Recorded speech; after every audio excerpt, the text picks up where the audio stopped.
Any information that you come across, before such information is received into your soul and stored, and then before it starts affecting the way you feel, that information ought to be subjected to vigorous verifications. You have to verify the information that you hear. Information ought to be verified. God comes in chapter 18 of the book of Genesis, from verse number 20. There is something that God said that I want you to listen to. And the Lord said, because the cry of Sodom and Gomorrah is great. There is a cry of Sodom and Gomorrah, and God, look at the way that He rates it. It is great. The cry of Sodom and Gomorrah is great. And because their sin is very grievous. The sin that they were committing, this, you are hearing this not from a pastor who's trying to get more people to come to his church by accepting everything. This is from God Himself. He calls the sin being committed in Sodom and Gomorrah grievous. It's a great sin and it's so grievous. According to God, I will go down now and see whether they have done altogether according to the cry of it. Oh, brothers, sisters, now we have the Lord willing to come down and investigate. If this is what God is doing, and then you have got your own transaction that you want to do, and you don't take time really to calm down, you have to descend from your level. You don't buy it from up there. You have to calm down and verify. God is saying He had already made a decision. He knows what He's going to do eventually. But before I set the city on fire, one last thing, I have to go down and verify whether the cry is indeed what it is. Read it again. I will go down now and see whether they have done altogether according to the cry of it. Someone, please just talk to me. He's not coming down for no reason. Before He came down, He said, I'm going down so that I see. God who sees from above. God whose eyes are everywhere. God who is omnipresent. God who is omniscient. He knows everything. But before He makes a major decision, He gets closer. I have to get closer to the city. Because there is something else that I will eventually know when I'm closer. Take your time. Swallow your pride. Stop sending people every time. God had myriads of angels He would have sent that He trusts. But in this case, He said, before I do this, I have to personally go down and find out. I want to see if God, with the eye that He has, would have to descend in order for Him to see clearly certain things before He makes a major decision. Who are you? Even if you're going to ask the Lord to help you, look at God Himself. He's not even asking His angels to help you in verifying certain things. He will give you a scripture like that. Look at me. Before I do anything, I personally engage. I get involved. This is going to cost you money. This is going to cost you your entire lifetime. This is what you've worked for years. This is your pension. This probably is your last investment. This is the last penny that you have. Before you lose it, verify. God is saying, I have to come down and see whether they have done altogether. Whether they have done altogether. According to the cry of it. According to the cry of it. Which is come unto me. A report has been brought to my attention concerning the grievousness of the sin that the people in Sodom and Gomorrah have committed and are still committing. So I'm coming to verify. This is verification being conducted by God himself. And if not, there is a chance. If not, I will know. I will not, I know. Not I have known. I have something that I'm going to know after I've finished my due diligence. I will, if it's just a cry, if it's a false alarm, I will know. So there's a potential. God is saying there is a likelihood that when you get closer to the matter, close enough, there's something else that you didn't know about the matter that you are eventually going to know. Yet you are an all-knowing God. And yet there is room for you to know. Yet you are an all-knowing God. All-knowing. If he knew it already, why come down and wanting to know? By all-knowing, it means he also knows that if you get closer enough to the matter, you eventually know. That's all-knowing. I want to compare the outcry. There is a cry that has ascended. By who? Whether these were people, visitors, or strangers who might have visited Sodom and Gomorrah and they were abused. And as they left the city, they cried. Or there are people actually in the city who are still crying because of the sin that is being committed. Or nature itself has raised it before the Lord. Because it's a violation of nature. If you study it according to the book of Romans, we don't want to go there. Nature, when nature is violated, it cries before the Creator. But there was a cry. Just to summarize the cry so that we don't waste time on that one. There was a report that was brought before the Lord. And before the Lord could intervene and pass on judgment, there was need even for the Lord, for God himself, to verify whether such a report was true. So if this was coming from people who once visited the place and they left the place bleeding and in tears, and in prayer they complained to God, God now is coming down to verify. And how is he going to do that? He also has to bring strangers into the city and look at how they are going to be handled. So I have to bring my own people, my own angels. I have to invest into this investigation. Send the right people into that investigation. Qualified, they have to be good looking. They have to be visited. If it's true that every stranger who walks into Sodom gets abused, bring your own stranger. Let them spend a night. All that is part of the verification process.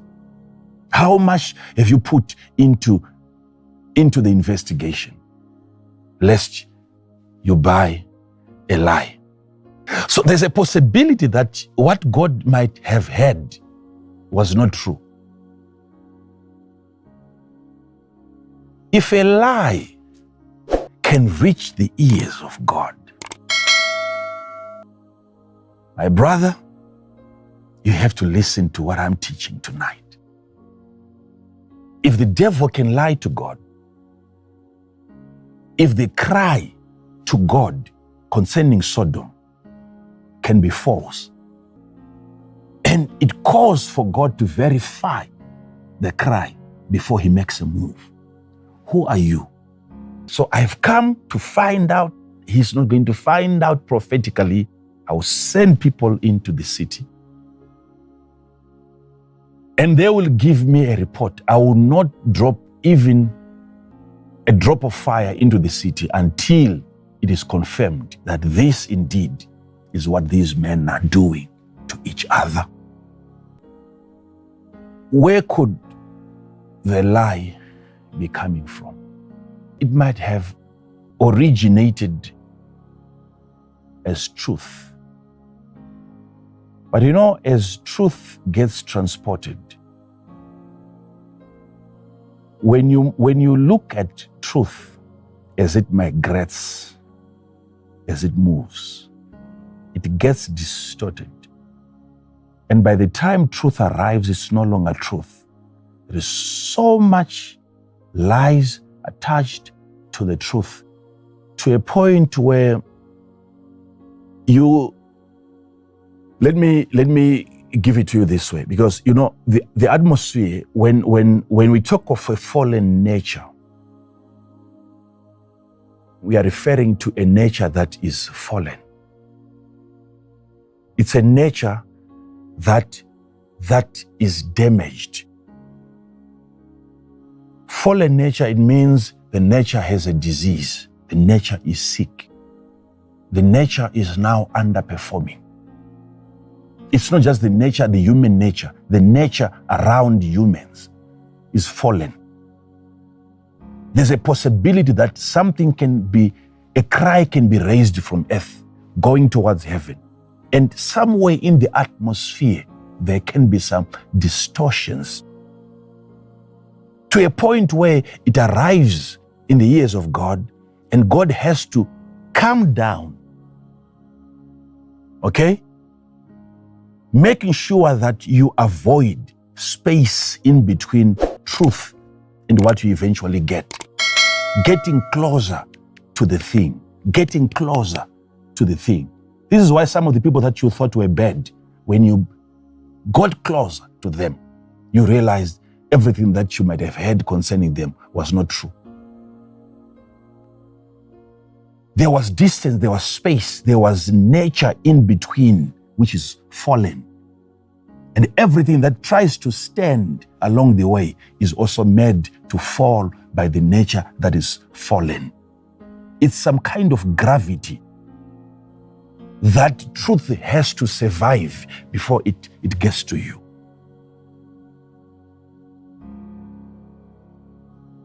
I've come down so close to the city to verify whether the cry that I've heard from above is true. I will know. So look at what, if nature can do that to truth. Some of you are too far. You're far away from where the newspaper is being printed. Your house is too far. It has traveled a lot. It has gone, everything that you are reading there has gone through a fallen mind.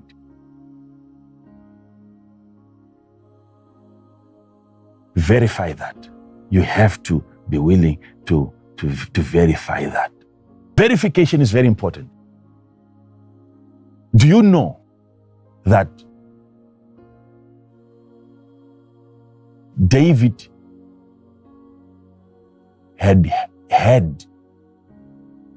the people of Israel saying, whoever kills this man Goliath, the king will enrich him with riches and will exempt his family from taxes. And the king will offer his own daughter to the man who kills the giant. He had already had that when he arrived. 1 Samuel 17 verse 25. And the men of Israel said, and the men of Israel said. So the men of Israel are saying. This is whilst David had just arrived and he had them. if you read verses before, we don't want to get into that, but David was present when the men of Israel said, and then he heard what they said. And the men of Israel said, have ye seen this man that is come up? Who are they asking? Because he has been coming out every now and then, showing himself to be somebody who is mighty. Everyone in Israel in that battleground had seen him. The only person who had not seen Goliath was David. So he is receiving information from people concerning this giant and what is going to be done to the man who kills him. Have you seen this giant? So these are people of Israel. This is the public conveying a message to somebody who has just arrived. Israel, he heard it. It's being said. Have ye seen this man that is come up? Yes. Surely to defy Israel is he come up. And it shall be that the man who killeth him, the king will enrich him with great riches, and will give him his daughter, and make his father's house free in Israel. And David spake to the men that stood by him, saying, Notice, that's the next verse. This was after the people had said. And he heard that from the people. This is what is doing rounds. He heard what other people are saying. The next stage, next verse, what did he do? And David spake to the men that stood by him. The closest people to him. Now, these are not just, this is no longer just the public giving you information. Then David spoke to the people that were standing right next to him, those immediate people close to you, people close to you, people close to you. He's about to verify information that is coming from the public. Saying, what shall be done to the man that killeth this Philistine? You see, all this is way before he picked a stone. Before you engage, before you fight, before you meet the cost, verify first from the people. And then he downsized. He went to the closest people to him, from Israel to the people standing right next to him. And he's asking them a question. What shall be done to the man who kills this Goliath? It's not just the killing of Goliath, it is the taking away of reproach. And taketh away the reproach from Israel. You see, what he wants to understand, David, is what will be done to the man who does something to Goliath. He wants to be sure. He wants to be sure. But you see, questions are being raised from information that he had already received. He's raising it as a question, and yet he had already heard it being said that this is what you will get. And the people answered him after this manner, saying, so shall it be done to the man that killeth him. And he turned from him towards another. And then he turned from, notice the journey still continues. He turned from him towards another. Notice what is happening now? And spake after the same manner. And spake after the same manner. And the people answered him again after the former manner. And people answered him again. There's an again. After what? The former manner. The former manner. So if you're going to really look at how many times David verified, it's more than 4 times before he killed Goliath. He wanted the story to be true. Is there really a reward? Otherwise, I might as well go back home. I want to know what shall be done to the man. That was his question. And when he realized that the story is not changing, this might have come indeed from the king, then he went out. and looked for a stone. Very, very important. Look at how David did it. Verify. Is there some inconsistencies in the information that you're receiving? Wait. Keep your signature. Wait.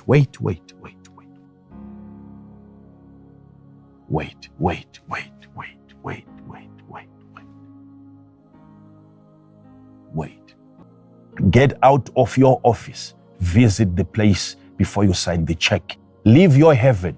Get to Sodom and get to know whether the cry of the city is true or false before you set it on fire. Be good at verifying information before you pay, before you buy, before you engage. Verify. Is it true? Is it worth it? Who told you that? Please be very, very careful before you make a major decision. Set aside a budget that goes into serious investigation into the matter. If it is important for God to verify before he makes a radical decision, it is equally important for you also to verify. Even if it is going to call for prayer, remember you are praying to the same God that you have seen coming down from his heavenly place to verify certain information before he makes a decision. So he might also advise you to do the same. Come down, leave your office, visit the place yourself. There is always something that you will see that other people cannot see. It's important. It's important.